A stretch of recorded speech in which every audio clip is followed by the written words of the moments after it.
It's just a theory. Really? Just a theory. The evolution's just a theory. How many times have you heard this? I hear this in many arguments that I've had with theists, that they think that theory means, oh, guess. Oh, they just like pulled it out of their ass. The fact is that a hypothesis or theory, in theory, if you're talking in general terms, like, you know, hey, I have a theory that guy's going to go over there and kiss that woman, then, you know, you're basing it on some previous activities. This is general theory. You know, it's redneck theory, I like to call it, because it doesn't mean anything. You might as well say he's going to go over there. I have a guess he's going to go over there. Then in that case, yeah, then those two words apply. But in the scientific terms, a theory does not mean guess, people. It's never meant guess.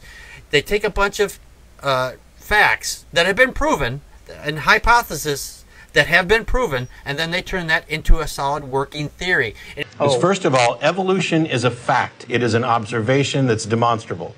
Now, you can go on with the theory thing. And what you've described, to some extent, is a hypothesis, which is basically, in scientific terms, a hypothesis is when you come up with an idea, you haven't tested it, you don't know if it's true or not. A theory in science is basically a well-tested framework which has been confirmed repeatedly and has survived a lot of scientific scrutiny. It is the highest possible achievement of science, a theory. Right, and there's a misunderstanding that theory means something that's not a fact yet, which is not true. Theories and facts are different kinds of things. Facts are things that are observed, but theories are frameworks that explain the observed facts to the best possible abilities of the current scientific research. And in that sense, yes, evolution is a theory.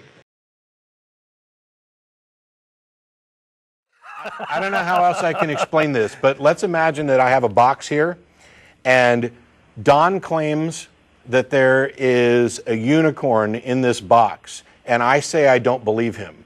I don't need any proof or evidence that my position is true.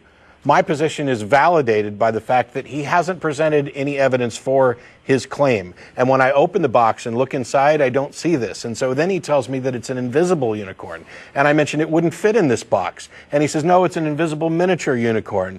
Well, I don't feel it. Well, it's also intangible. Oh, well, how do you know it's there? Well, because it speaks to me. Okay, that's all nonsense. He's made a claim, and he's failed to provide rational evidence for it. My disbelief is justified by that. Okay, man.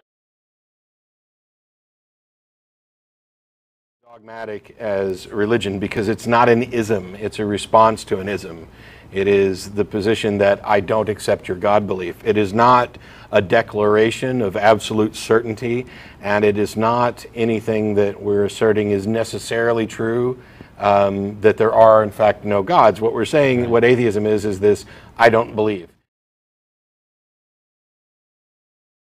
Atheism is the product of my skepticism. Right. My views on certain things are based primarily on my humanism. These are all they're not contingent upon one another, but they're consistent ideas. Yeah. The little creed that I quoted during the presentation earlier today: skepticism is my nature, free thought is my methodology, agnosticism is my conclusion, atheism is my opinion, and humanitarianism is my motivation. Yep. And so let me cut to the chase here. Yeah. Is there something that exists without having been created? Is there something that exists without having been created? Yes, that is the uncreated creator. Okay, then what are its properties, and how do you know that? Well, we know who he is specifically. We know he entered into his creation through the person of Jesus Christ. No. How do we know that? What does that have to do with it? Wait, what does this? Okay. Wait, no. What does this have to do with the uncreated creator thing? You're starting with this abstract philosophical concept, and then you're just jumping to. But I believe the stuff. But I believe the stuff that's in the Bible. If you're just going to argue from the Bible, then why didn't you start there? What is all this abstract quasi What are you talking about? pseudo-philosophical stuff. Well, you're about. I haven't heard any from you. The false dilemma that you're making is because